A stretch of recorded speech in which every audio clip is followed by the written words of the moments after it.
We now move to the track on technology. The idea is making supply chains think. I think now that's become a little outdated. Before we start the track, we are dated. There's a challenge now to live up to the technology promise. And fortunately for me, I have a very interesting mix of people who will be on the panel. We have Ajay Singh, Head Supply Chain Management at Aquapharm Chemicals. Meheriar Patel, he is the CIO, Group CEO at Jeena Logistics. We have Pankaj, Shete, Vice President Supply Chain at Wal-Mart. We have Anirban, Basu, Executive Director at Dalmia Cement. We have Vivekanand, Country Manager India and APAC at GreyOrange. We have Rakhi, Makad, Vice President at Bristlecone Labs. We have Raina, Director Supply Chain and Strategy at Tata Consultancy. And I will be the moderator for the... Sure. We earlier had planned something. I think the last 25 odd minutes destroyed what plans we had in terms of what technology could do for us. And I have with me both practitioners and solution providers. If I were to start with the practitioner, supply chain owners first, or probably I could start with Meheriar, who joins the role of both the CIO in a logistics firm. So you heard what technology is promising and also what it is threatening. What do you think are the main takeaways, and what's the kind of, how do we prepare ourselves for this? So I think the session we had with Paul was really enticing, worrisome, and at the same time giving us a great level of thought which goes into one direction, that we need to be prepared. And we need to be prepared for the future. So how do we do that? I think technology is one of the important pieces, both for legacy operators as well as startups and technology initiative companies. So what an organization needs to do is whatever has to come will come. There is nothing to stop it. But how do we get prepared? That's going to be a very, very important part. So when we talk about tech, which is running in your organization, we have to look back and see what we have. Are we prepared to handle that? And how are we going to handle the new initiatives, new digital paths that are going to grow? Because there's nothing going to stop. So I think tech piece is something which is going to complement your business. A lot of businesses will have to be realigned to handle these new digital parts which are coming up very quickly. Interesting. Yes, tech is not the business. But Anirban, if I were to ask you, where do you see technology leading you, and what kind of changes do you think we are trying to bring up? Thanks, Girish. Nice to be here in this platform. Well, I look at supply chain and technology. This goes hand in hand. Okay. And the way I look at it, I think technology provides supply chain the life force to deliver what we talk about, continuous improvements, efficiencies. Okay. If I had to really look at it from a technology standpoint, there are many options that what we have right now in our platform, right? Okay. Starting from a back end to the front end. Okay. But what is interesting, what's something that one is to really understand about how do you interpret your analytics, right? There are a lot of options that we have in our technology, in our organizations. There are from order to cash. There are many options, right? There are many platforms. So how do you integrate together all those platforms is something is going to be a key question. Number two, in terms of your digital solutions, should evolve around customer orientations, right? Should be around customer facing. A lot of solutions that what I've come across, not really talking to each other. There are some solutions from the business side, there are some solutions from a supply chain. How do you integrate together to make your customer happy and also create a delight to the customer, right? That's something is one of the important elements. Yeah. And the third, which I just came a little late and I heard about the next gen supply chain. I think next gen supply chain is going to be it's going to come in a big way, and we all have to be ready towards that, right? Of course, because of this, there are many challenges what we have come across as a professionals, right?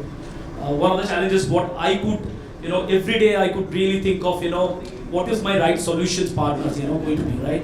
Okay, there are many options, there are many solutions, in our business, right? Okay, which one to pick, which one to really, go for, right? That's number one. Secondly, the way I look at it, while the technology is going to be important, there are change management part, right, which is also very important, right, which is more of, internal change management, the external challenge. And I personally experienced, we've been running some technology process over the last few months, and I've seen there are headwinds from our internal stakeholder than the external stakeholders, right? How do you navigate those discussions, bring them together into this your transformational journey is going to be the key. Yeah. Getting the ecosystem on is Yes, the challenge. absolutely. Yeah. Ajay, if I were to ask you, one of the elephant in the room when it comes to technology, at least for supply chain, is the money. And the first thing that we insist on is ROI. Looking at what's going to happen to us, if we do not commit ourselves today, then we will probably be a Kodak. What is your vision for tech enabling our supply chains, especially when it comes to things like ROI? When you talk about the technology, like currently in the previous sessions we were talking about blockchain, AI, IoTs. So looking into the business perspective where diversification of the industry and the end products, the customer, the way the things are getting changed, itself is a very, very giving us signals where everybody has to come to a stage where the ultimate things will be the cost. How do we at least get the cost saving initiatives or the ultimate cost of the organization has to come up. So there are a lot of interfaces being observed by various organizations, like in our own organization, like we have moving a product from one continent to the several continents, like from China to US, South America, Brazil, Europe. So in this, we have a floating inventories all across the globe. And to manage it, like how to at least bring it at par where customer dynamics is changing, customer demand is changing. So how to really focus the whole demand forecast and do the analytics and databases that, okay, how it is going to happen. Like in our industry where we deal with the chemical, the raw material cost, input cost is totally dependent upon the oil pricing. So all it is a geopolitical thing. And today it is maybe a US, China, tomorrow it will be any disruptive things is happening across the globe. So this all geopolitical situation, data analytics gives us a lot of leverage where at least we can have those things to take care of how you can run your industry or Pankaj, one of the things that I would probably like you to take us through is that we just heard Paul say that we need a big blow up. We need to blow up the way we think about our supply chains. Coming from Wal-Mart, who is also one of the people who are blowing up supply chains as we know it, how do you think that concept will fit into India? First of all, it's great to be here. Great to breathe on a oxygen coming from Delhi. So the way I look at it is ultimately all of us are serving our customers, and our customer is not interacting with us in one linear way. I mean, those days where whatever is on the shelf will sell, to now it is transforming into shelf, computer, to mobile, to Alexa, for example. So the customer is interacting with us in various forms, and from that perspective, it is very important for us to devise 360-degree solutions, and they should interact with each other seamlessly.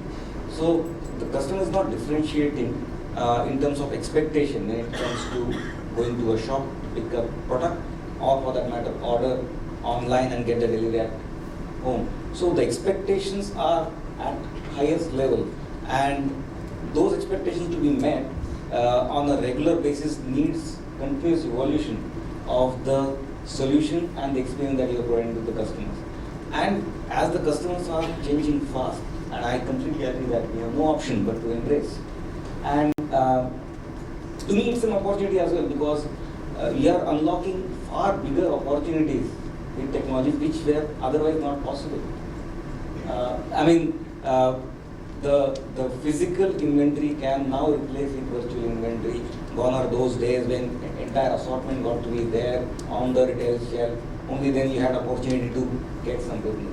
Now you can replace that physical with the virtual one and still get that business from your customers. So to me, it is the way our customers are evolving. We have to complement that with the technological solutions, so that the experience that they get is irrespective of the medium that they're interacting with us. Yeah, now I have the, I'll come to the solution providers, the ones who have to bell the cat. If I could ask you, Rakhi, I'll give you the first opportunity. Sure. When you speak to users of technology, what is the comfort feeling in terms of such disruptive technologies you have? And what is the kind of experimentation that you suggest users should start with? So I think over the last 3 to 5 years, the perspective that the user community that I've seen as such has changed dramatically. The users who used to shy away from technology, as you've seen in this room as well, are now pro-technology. Everybody wants to make sure that they're able to leverage the capability of technology and add a lot more value to their business. So that's the changing paradigm that we're seeing from a user perspective. In terms of experimentation, I'm going to give an example. This is a live example of something that we've been doing with a customer. We heard a lot about blockchain in the prior two sessions, and a lot of us also believe that blockchain is a big hype. However, there is a little bit of meat to the hype as well.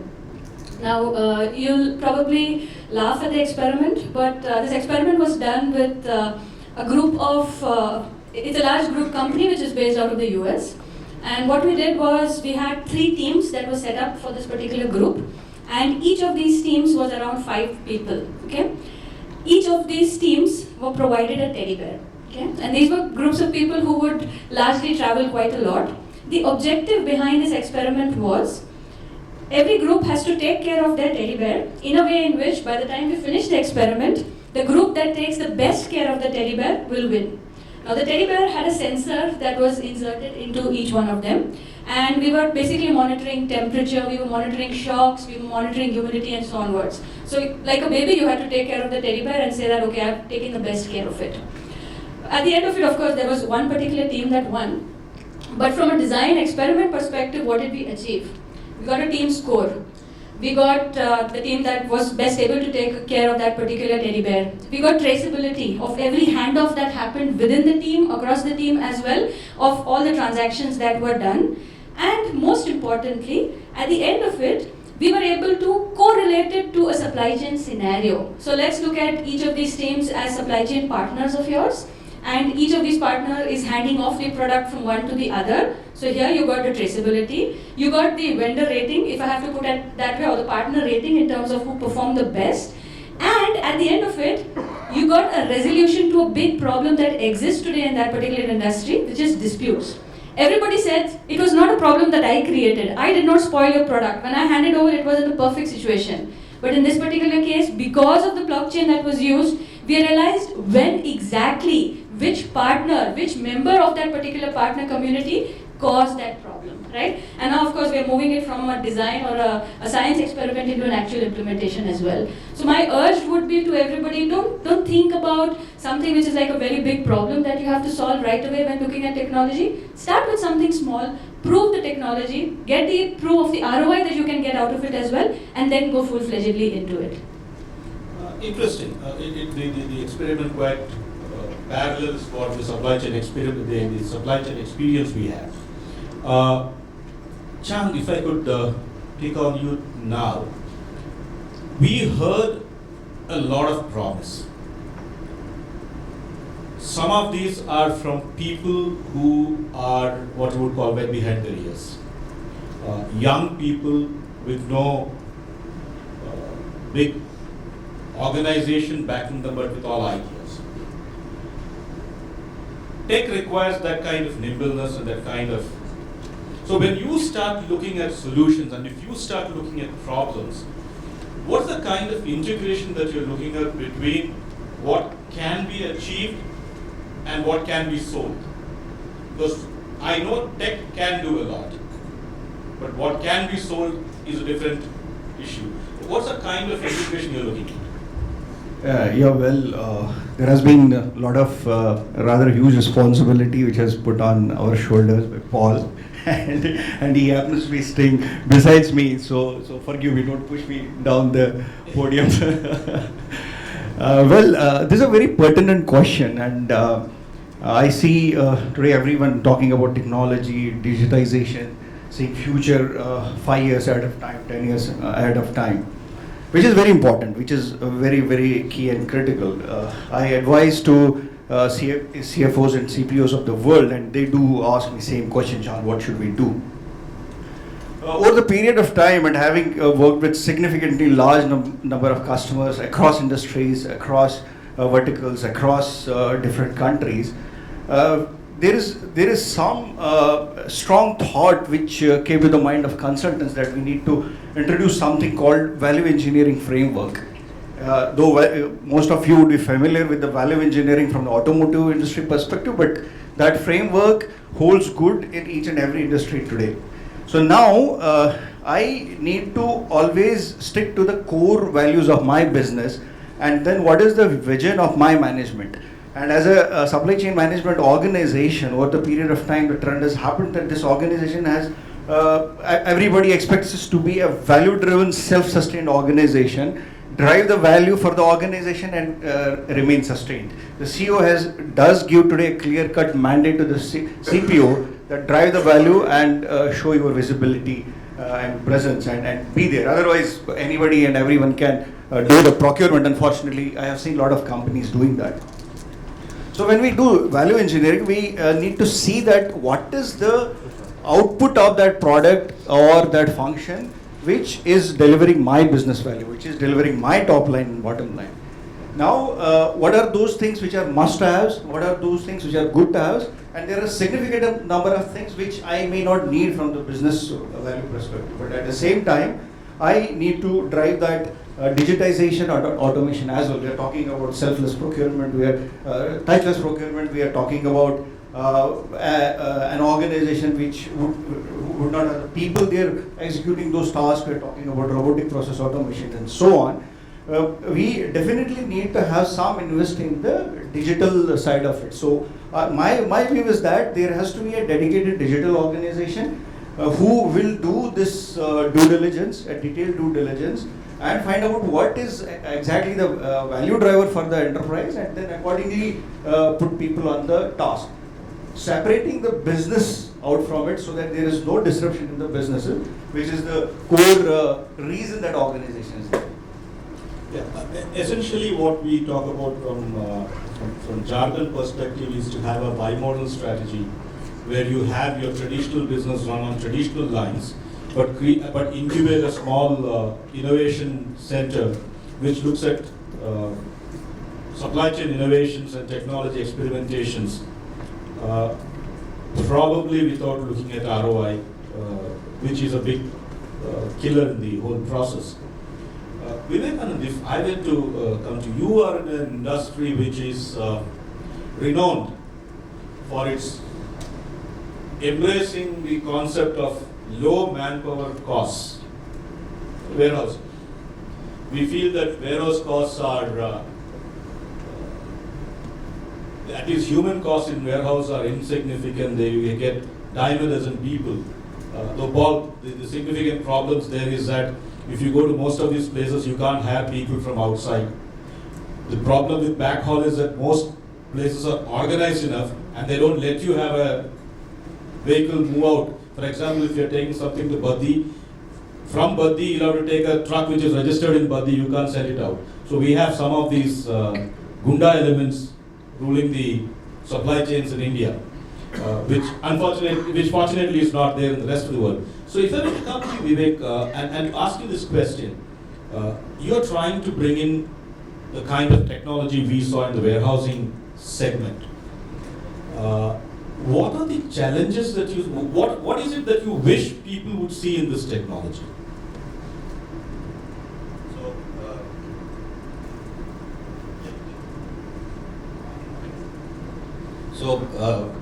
First of all, Paul, thank you very much. I mean, whatever you talked about, to be honest, I mean, very close to our heart, and that's what we are doing. But it was really a pleasure to see so much of affirmation from somebody who is not from that particular domain, right? So thank you very much for that. Coming back to your question, Girish, so to be honest, as far as our vision is concerned, that's not really to actually get rid of the manpower. That's not what the goal is. The goal is that how we can enable the manpower, how we can actually have that picker who's moving in the warehouse to pick the goods, how we can actually double, triple, quadruple his productivity. That's what the goal is. And while doing that, we also have taken one more thing into account, which is that, and that also Paul touched upon, that the speed at which the change is happening is much, much higher as compared to what had happened a couple of years back. You know, everything is changing very fast. And if we look at our businesses, for example, the businesses are not being changed by our own wish. The businesses are being changed by the customers who we are serving. You know, so I mean, we know the way the e-commerce has come in. We know how come the offline stores who were, for example, once upon talking about that e-commerce will not survive, are now embarrassing the e-commerce into their business models, and these are the other way. I mean, the e-commerce is going to offline. Now that all change is coming to the businesses because of the client. The client is expecting different things, and you cannot actually control that expectation. You know, so you have to somehow be ready to meet that expectation. So coming back, we are actually trying to provide the robotics-based warehouse automation to do two things mainly. One is that how you could make yourself ready in a way that as a business grows, then you could grow. If the business changes, how you could actually break it up and be flexible in terms of whatever automation you're providing. And last but not the least is that how you can, for example, help the person who is working in that warehouse to increase his productivity so that the same number of people can do 4 times of the job which they are doing. So this is the way we are looking at the technology. Paul, I want to come to you with a question. You showed around 25, 30 odd different technologies, which I wouldn't call them disruptive, but the new technologies which are coming in there. And there are these hype cycles associated with all these technologies. How do I choose? And as a user, probably all of them have the potential to disrupt me. So how do I choose what I need to be in? Yeah. First of all, I want to mention, leaders in the industry that changed dramatically: Wal-Mart, Reliance, Amazon. So you have major giant organizations that are constantly experimenting and transforming and putting pressure on their competitors successfully, right? So some are on the stage today and others are in the audience. We talk about how you get a return on your investment. I've run different companies as well in Asia, and that process has to be a lot faster. When you have a JDA and SAP, very powerful, proven solutions in ERP, you have to be able to plug and play data around those cores very dynamically. I think that's critical. And then the next point is, how do you experiment with these? Well, again, this is not a heavy investment, because if you go to some of these early startups, they need case studies. They need to work with companies to prove their data works and unlock their value. So the smart companies are actually going to them and saying, hey, I'll work with you on my trucking solution, bring in your technology, show me how you can unlock value, and then they basically insert themselves through their success, or you cut them off if you don't see the value.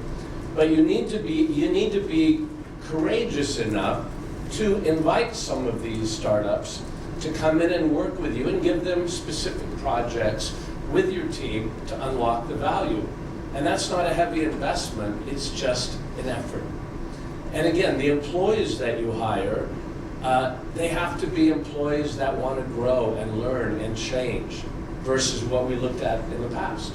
And isn't that a better organization anyways, where you can really help human capital evolve with technology? But we have to plug and play these different startups. And I'm a big believer, and I've done that in the companies I've run before, and that is I create empowerment teams. And you can call them disruption teams. And I wouldn't always do it at senior management level. I'd go to staff level and I'd say, we want a group of you to find solutions for this project, and we're going to give you a special reward if you do. And I don't want you going through your normal management rank and all the politics of it. I want you to come back to the management committee and show us what you've come up with, new ideas. And you will be amazed at what unbelievable ideas your own employees can come up with if you take them out of the hierarchy and you let them collaborate together with solutions. And especially if you link them with some of the startups and say, here's a startup that can do trucking or that can help us with procurement. We'd like a small group of you to work with them and unlock the value. And in the process, you grow as well and you become more visible in the organization. So the old way of structures and procurement, you just don't have the luxury of time. And one of the greatest disruptive stories is, of course, Geo. And to take the three big traditional telecom companies with great business leaders, and for Mukesh to go in and say, I think I'd like to conquer that space. In 14 months, to add 110 million users, and to have the phone relay networks established across the country, and to have the phones available, and to be able to come at a lower price point than anyone else, and grab that kind of market share as only a starting point, and all the data networks that come with all those consumers for retail. That was an incredibly brilliant move. If I'm an Indian, I'm only partially Indian in spirit, having lived here before, but I would be incredibly proud of that. So you had a disrupt three other billionaires in 1 year and completely flip the telecom industry. And I use that as evidence about the need to be embracing disruption. Even if you're a dominant position, you can be blown away very quickly if one leader has a vision and is bold enough to take the step. And I think in the case of Reliance, we know there are more of these things coming up. Yes, there's a lot of those happening. Taking it from here, just want to add another point. In the supply chain management processes, for example, when we are talking about the digitization, so I know there's a huge transformation thing which Paul just spoke. The trend in the industry has itself changed, and more than having it, good to have it, it has become a must to have. Now, in the supply chain processes itself, what we used to hear, say 5 years, 10 years back, that I segregate those strategic activities from the governance activities and from the tactical activities, and then address them separately, have the right strategies on that part of the quadrant. Now, what CPOs and CFOs with the technology advisors are doing is to completely look at the ways where the entire tactical piece is gone and it has become strategic. And how can you really do that is through the technology transformations. So you can enable blockchains, for example, we heard about that today. We can get into the Internet of Things, we can get into those robotic process automations. You just need to identify that there is a demand at a particular location in the organization that automatically triggers the need in and demand, and then gets into the sourcing and contract process, and you have a product in the minimum span of time. Today, I know the organizations where they have enabled 30 to 40% of their spend on the catalogs. They really did not go through that very conventional way. And yes, I agree with Paul that it is must to have if we have to stay afloat. Yeah. Can I just throw in one more example? China. I met someone who's the CEO of a company called We Doctor. I thought that's a weird translation, but it's called We Doctor. It's 3 years old. And he has digitized the healthcare system across China. He has 120 million users. This is a startup. And he's brought in AI, he's created a pharmaceutical distribution network, he's putting robots in healthcare centers for the elderly, he's putting doctors online on TV screens with robots. This is three-dimensional, even medical vans moving across China. 3 years old. And he's now the largest healthcare network across China in 3 years. So you have to think of disruption completely differently than you have in the past.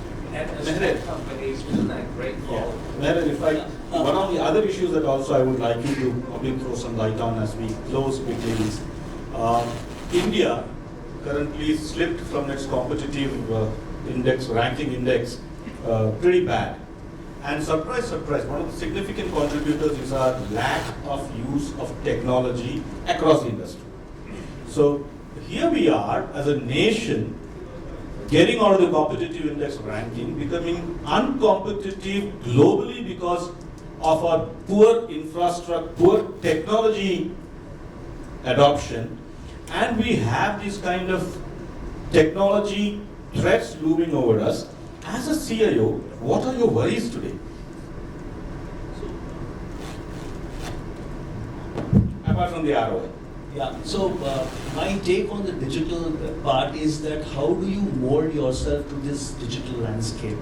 I think failing fast, looking at the learnings, how do we scale up your organization to that challenge is going to be very important, because I think traditionally how a logistics company, I will talk about myself first rather than a consumer, is how do you cater to those customers and the future that's going to happen.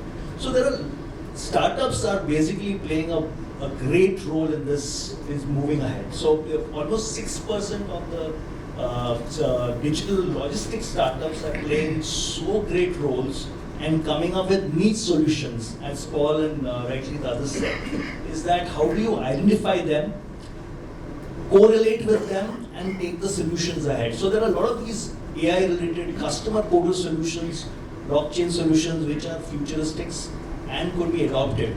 But probably all might not work according to what you want. So those have to be related back in, rediscussed, realigned. So that's the molding part which is coming in.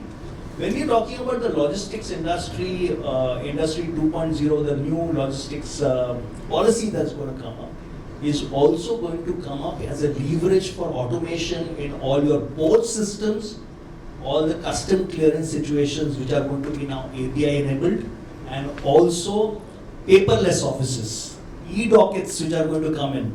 So most of these clearances systems will get automated. So for an organization, for us, Open API is something that needs to be worked on.